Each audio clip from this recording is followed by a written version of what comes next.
action. What's up, YouTube? Basically, I just wanted to come on to my channel and check on you guys. I just want to know, how is everybody doing in this time?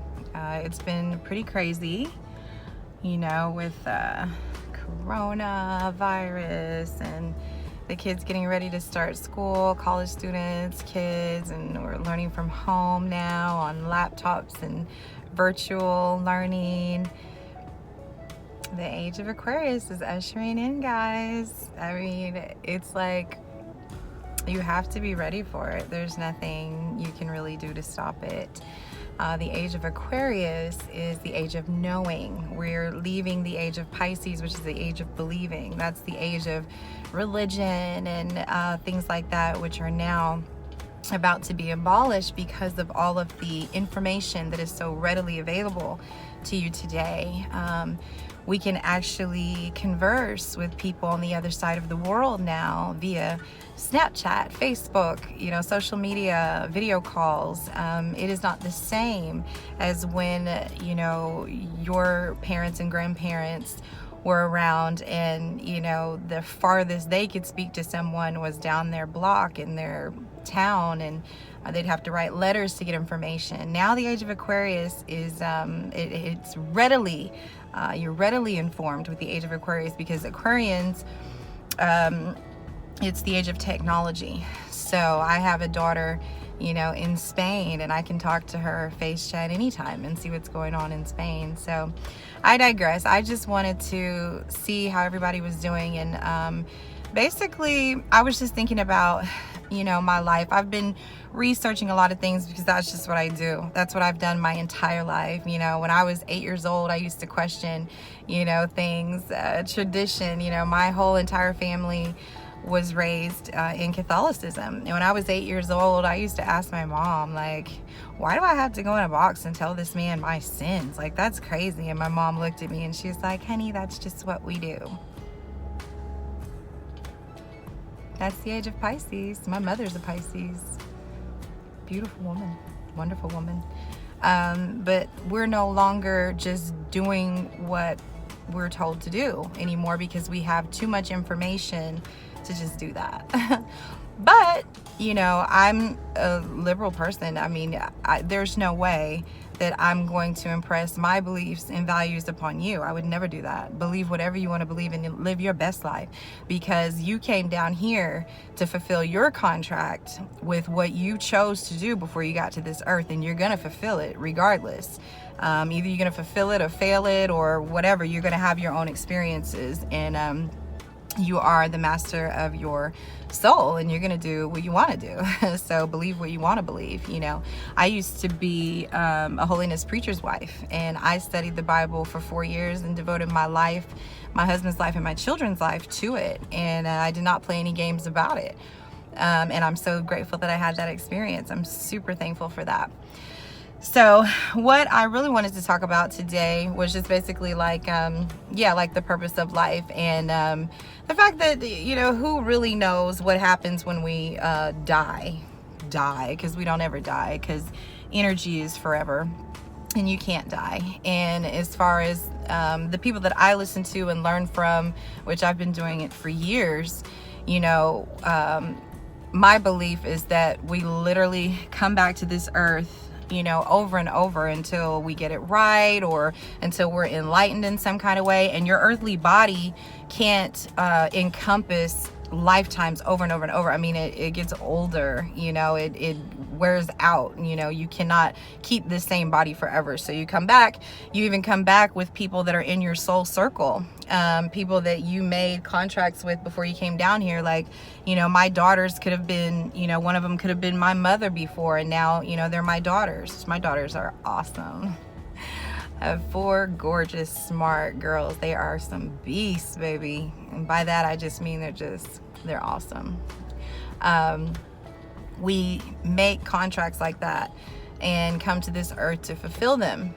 And so it's just crazy because You know, when you think about your life, and you know, some people are really depressed out here, you know, and especially with this thing going on with the world changing the way it is so rapidly, especially in 2020, people are confused and depressed. And when you realize that nothing is really what it seems, and you don't have to be all depressed and stressed out because your life didn't go the way you thought. Like, I'll just take myself for an example.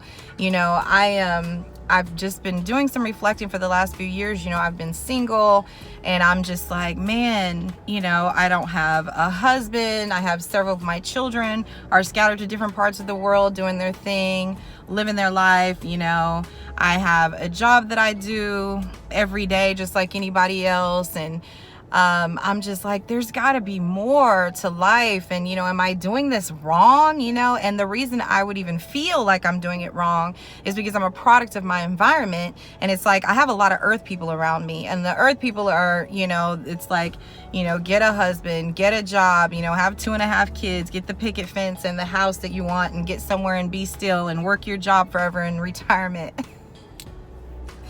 And you can't tell an air sign person to do any of that. I'm sorry. Air people, we're made for communication. We're made to learn things and to have knowledge and to go share it with people. So I have tons of friends. I have tons of people in my call list right now. I've had tons of experiences, and it will never stop. It will never stop. Now, I did learn that your Saturn sign, whatever sign you have in Saturn, is what you kind of came to this earth to do and to be more like. So my Saturn sign is Virgo. So I came here to learn some Virgo shit and to be a little bit more Virgo, which is earth, which is, you know, plant a garden and cultivate and nurture some plants and watch the food grow and then eat it.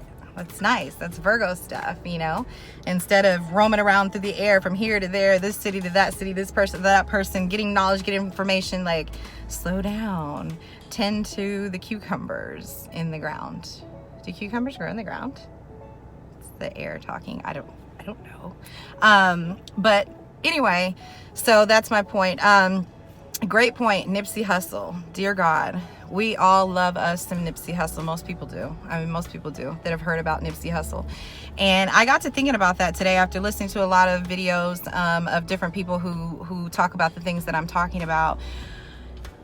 The fact that people are like, oh my God, why would God take such a cool guy, you know, from this earth plane? Like, why would Nipsey Hussle, you know, he was doing so many great things for his community. Yeah, he was like a gangbanger, whatever. He was a product of his environment growing up, but he decided to do something with his life and become successful. And he didn't let that stop him. And he was making money. He was making positive moves. He was doing very great things for people. And he was so goddamn fine, dear God, from Eritrea, Africa. Jesus, he's such a king. And not only that, he was Leo. Like Leo, I don't have his chart in front of me, but he's Leo sun, Leo moon, Leo Mercury, and it was something else in Leo. So this dude is like Leo'd out as far as his zodiac sign. And what does that even mean? Leo is ruled by the sun. The sun, which is what people, you know, that's where religion came from with like Jesus Christ. The sun gives us life. It gives us everything. And the sun is so, everybody knows that on a sunny day, people have their energy is up. You know what I mean? You put on your shades, you shine your car, get your hair cut or whatever, and you're looking good and you feel good in the sun. That is not by accident. And he had all that Leo influence in his chart. And that's why he was the great man that he was. And he died at the age of 33, which is a master number, which is when Jesus died, 33. And my brother just turned 33 the other day. Shout out to my baby bro. Love you, bro. 33 master number. I've been living under the master number 33 for the last few years. The creator trying to get me right. And I'm getting there. I'm there now. It's good now. But he died at the age of 33. But what everybody was so sad about it, and but I'm thinking, if it's true that this is really what it is, you know, Nipsey Hussle made that contract before he got here. He was like, yeah, I'm gonna do all these great things, you know, I'm gonna meet my girl, the love of my life, Lauren London, you know, shout out to Nunu, you know, and they had their beautiful son together, and then he died at the tender young age of 33 in the prime of his career. And everybody's looking like, I hate it here. Why did Nipsey die? Fucking sucks. And it does. But my belief, he knew he was going to do that anyway. Now the thing about it is, when you sign the contract and you come down here, you don't remember that. I mean, that's part of the deal. You have to forget it. So you're here living this life to have these experiences, and there's karma experiences, things that you have to pay for. You know, maybe Nunu had to lose the love of her life and whatever. I mean, it's characters in a different story every single time.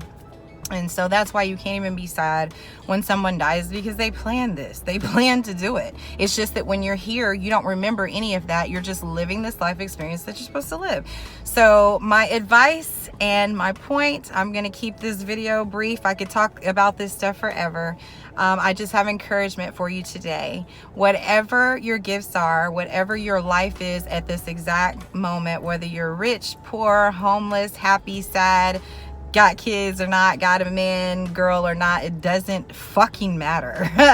It really doesn't matter. You know, you came here to do something, and the reason your life is the way it is because you came here to do it.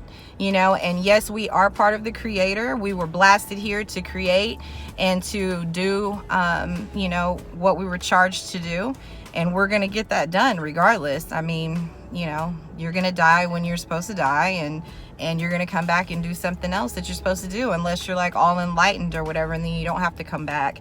And I don't have all the specifics on that, and I don't even care. You don't know what's gonna happen either.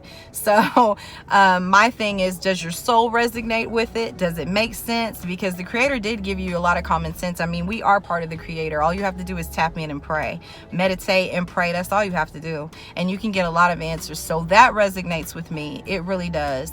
I'll get into more of this at another time, but I just wanted to come on here and say that. And good luck with everything. Be encouraged. Smile. Do something to make you happy, and understand that it's all good. It's all good.